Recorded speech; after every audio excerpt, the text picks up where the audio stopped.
VR all started with a challenge.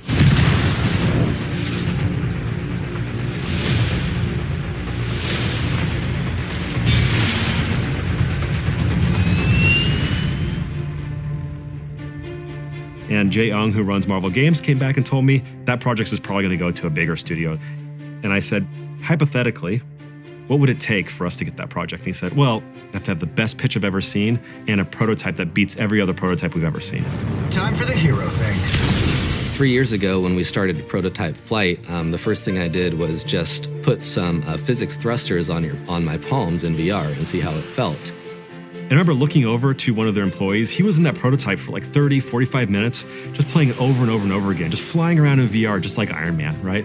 And I just knew at that point that we had nailed it. Sir, hostiles inbound, 10 o'clock. So much for a hero's welcome.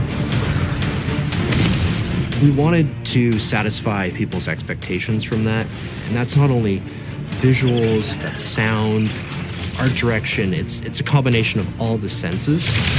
The complexity of how the suit animates, basically, and how it breaks apart, how the suit-up sequence happens, how the auxiliary weapons pop out.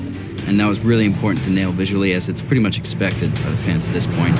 Start drones incoming on intercept course.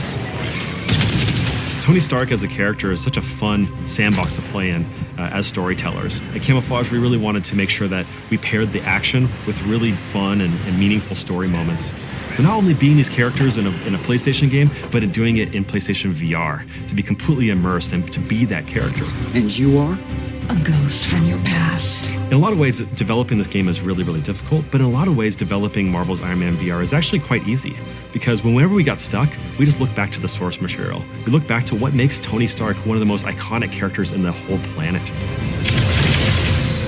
Threat neutralized. Good. I have a plane to catch.